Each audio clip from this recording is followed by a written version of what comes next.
5 True Ghost Stories from Reddit. Story 1: The Farmhouse Phantom. Our first tale takes us to an old farmhouse built in the 1700s. Imagine creaky floorboards, dusty attics, and secrets lurking in every shadow. Our narrator grew up here, blissfully unaware of the house's spooky past. Enter Mrs. Blake, former owner and keeper of the house's history. She drops by one day, asking to take a family photo outside. Weird, right? But it gets weirder. While chatting with the narrator's mom, Mrs. Blake casually mentions the house used to be an inn. Oh, and there was a sick room for ill guests and wounded soldiers. No big deal, just your average countryside bed and breakfast, with a side of ghostly encounters. Mrs. Blake's kids always heard voices and saw things in that room. Talk about a rough childhood. A month later, our narrator's mom takes the kids to the library. While digging through old town records, they find photos of the house from way back when. There's even a list of original owners' names. Cue the ominous music. Fast forward a year, and things start getting real creepy. The narrator's great-aunt visits and stays in the guest room, formerly the sick room. In the middle of the night, she sees a woman in an old-fashioned nightgown walk in, calling for Abigail. Plot twist: no one in the house wore nightgowns or was named Abigail. Later that fall, the parents stumble upon 2 old gravestones in the woods on their property. The names? James and Abigail Hall, original owners of the house. Coincidence? I think not. The family realizes saying, Abigail, is stirring up the spirits. Note to self: be careful what names you call out in a haunted house. Story 2: The Traveling Poltergeist. Our next storyteller starts off as a skeptic. But let me tell you, nothing turns a non-believer into a true believer faster than a ghost that follows you around. It all kicks off in their new house. At first, it's just little things: footsteps when no one's home, lights flickering, objects moving on their own. You know, the usual haunted house starter pack. But then their toddler comes running, scared of a monster, saying, "Come here." Kids and ghosts, always a creepy combo. The breaking point? Seeing a shadowy figure dart across the hallway one night. Time to call in the big guns. They have their pastor bless the house. But guess what? The spirits aren't done yet. They follow our narrator to college.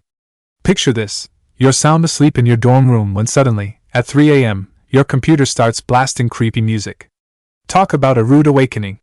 The wildest part? One night, they wake up knowing a picture is about to fall off the wall. Sure enough, it does, right into their hands.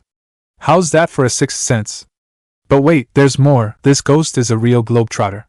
It follows them to their nanny job, playing peekaboo with the kids. And even when they move into a new apartment, the spooky shenanigans continue. Story 3: The Reservation Haunting. Hold on to your sage, folks, because this one's a doozy. We're heading to a house on Native American reservation land, complete with 55 acres of creepy woods. What could go wrong? At first, it's just your run-of-the-mill haunting: orbs and photos, cold spots, that feeling of being watched. You know, Tuesday for ghost hunters. But then things start to escalate. We're talking doors slamming on their own, disembodied voices, and a woman's heart-wrenching wails echoing through empty halls. The creepiest encounter? A tall man with a bloody mouth and pitch-black eyes spotted near a bonfire. Talk about uninvited guests. They even call in paranormal investigators. One skeptical team member gets her hair tugged by an unseen force. That'll change your mind real quick. Years later, they learn the previous owner, known for his handlebar mustache, had died in the back bedroom. The same mustached face kept showing up in their ghost photos. Spooky coincidence or spectral photobomb? Story 4: The Baby Ghost. Our fourth story proves that even new houses can have old spirits. This family moves into a freshly built home, only to find tiny baby footprints in the construction dust. Adorable, right? Except they don't have a baby. Things snowball from there. Phantom singing echoes through the halls. Doors lock themselves. Shadows dart about like they're playing an otherworldly game of tag. But here's the kicker: these spirits seem to have separation anxiety. They follow our narrator even after they move out. From dorm rooms to nanny gigs, these ghosts just won't quit. Talk about clingy. Story 5: The Farmhouse Time Slip. Our final tale takes us back to another old farmhouse. But this time, we're not just dealing with ghosts, we're talking time slips. Our narrator is house-sitting for family friends. One night, they're jolted awake by the sound of horses and wagons outside. Confused, they peek out the window, expecting to see the quiet country road. Instead, they see a bustling scene straight out of the 1800s. Horse-drawn carriages, people in old-fashioned clothes, the works. They blink, and it's gone. The next morning, they chalk it up to a weird dream. But then it happens again. And again. Always at night, always the same scene.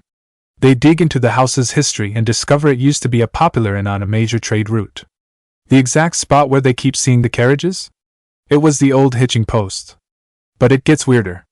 One night, they actually step outside during one of these visions. For a brief moment, they're there, in the past. They can feel the dirt road under their feet, smell the horses, hear the chatter of travelers. Then, just like that, they're back in the present, standing in the overgrown yard. The family who owns the house. They've never experienced anything like this. It seems our narrator has a special knack for slipping through time. So there you have it, 5 true tales to keep you up at night. If these stories gave you goosebumps, hit that like button and subscribe for more spectral adventures. And hey, why not share your own ghostly encounters in the comments? You never know, your story might end up in our next video.